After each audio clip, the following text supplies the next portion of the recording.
Hi you guys, it's me, Yolanda Grace Blazia, and I just recorded my first video for Pushing My Love.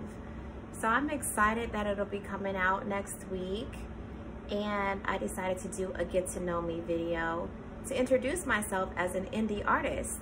So before I go into who I am as an indie artist, you guys already know me as, you know, just a regular person that's always doing creative stuff.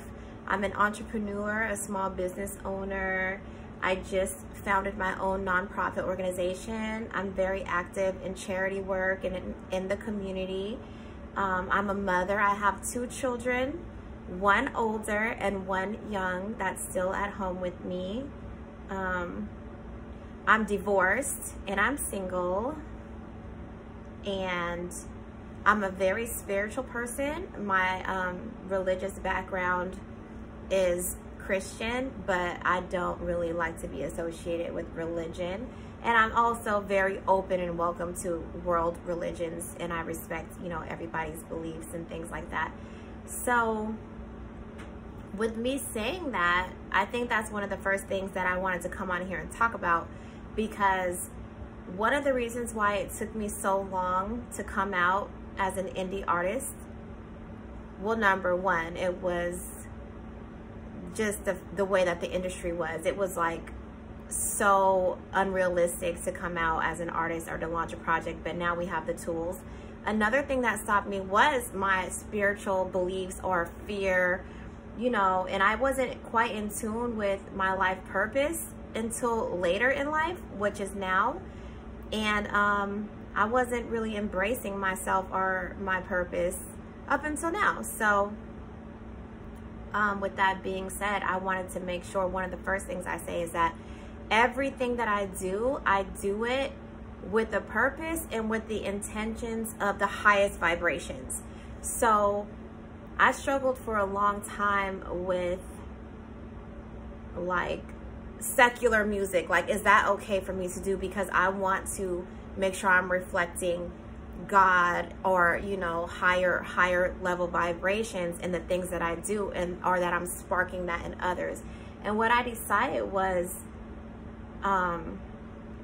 no, it's not something that I would be ashamed of.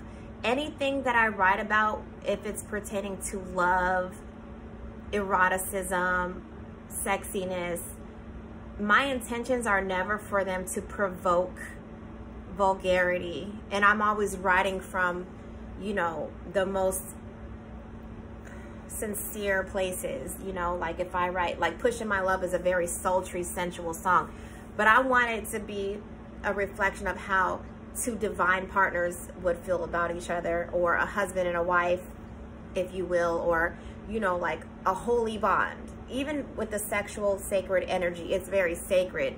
I want to portray, like, although I'm not a Christian artist, I just really want to say that, like, as I launch my project, because I do write about regular life experiences and my human experience and love and all of that, but I definitely want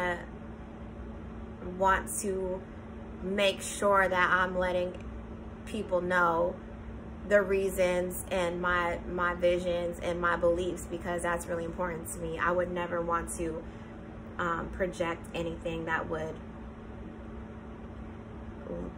enhance lustful things, you know. So please respect that about me as an artist, no matter your religious background. You know, if you're okay with listening to secular music and you're listening to my music, which I hope you do, I really would like you to understand and appreciate the depth of spirituality that's within my writing and within my work. And even if it's on the sensual side, I want you to see it more on the higher vibration.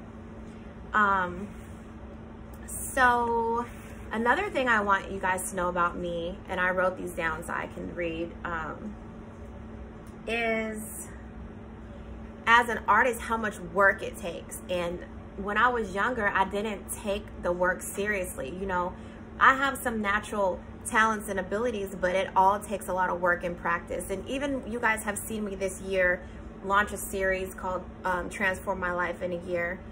And, you know, I've gone through like all types of transformations, financially, spiritually, mentally, and even with my craft. You know, I started really focusing and practicing and putting in the work, even, you know, getting in shape and all that. And I didn't have that before, but I really want you guys to know how much work it really takes to be an artist.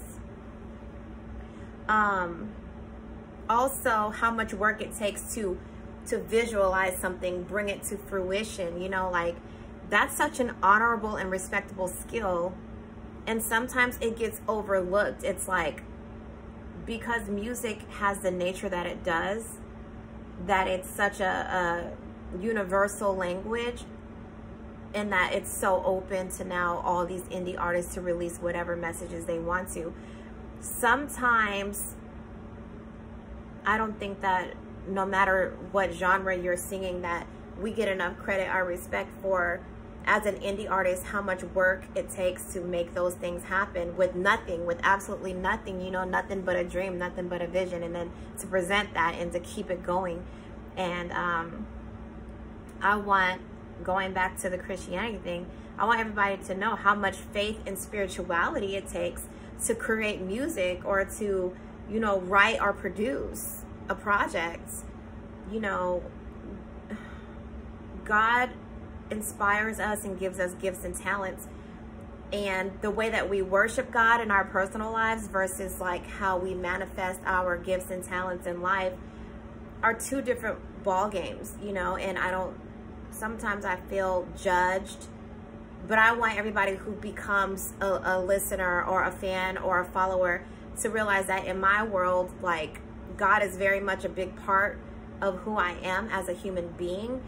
And also that I'm not a judge. Like, I'm not here to judge people, but I do want to influence like the highest vibrations possible. And I want everybody to know that I do write music, that I write my music, and I'm learning how to play instruments, and now I'm learning how to produce. So that's something that I really am proud of, and that I want people to know about me as an artist. The last thing that I would like to probably share is my musical influences. So, you know, a lady never reveals her age, but just put it this way, I am a big 80s and 90s ballads fan, okay? So I'm influenced by, you know, the late 70s all the way up to the 2000s, and even now, today's music is starting to influence me.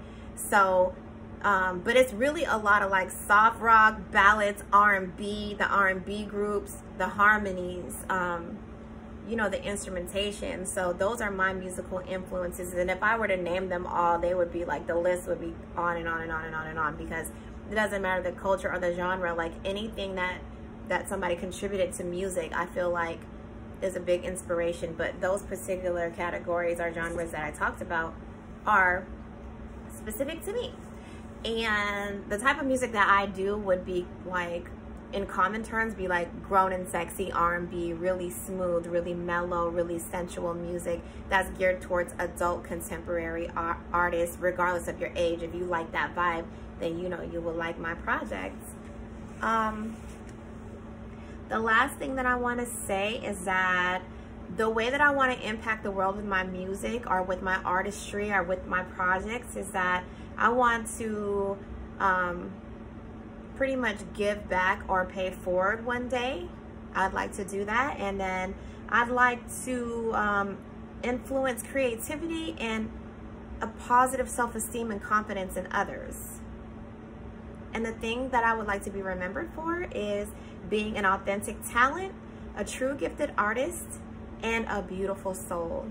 So thank you for taking the time to get to know me as I launch my project. I'm so excited. I love you guys. I cannot wait to grow my audience, to get to know people more, and to share my music. So thank you so much for your time. I love you all. My name is Yolanda Grace Blazia. Blazia Reborn is my Instagram. I have a YouTube channel that I'm growing, and I'm on Facebook, Yolanda Grace Blazia, as well. Love you guys. Bye.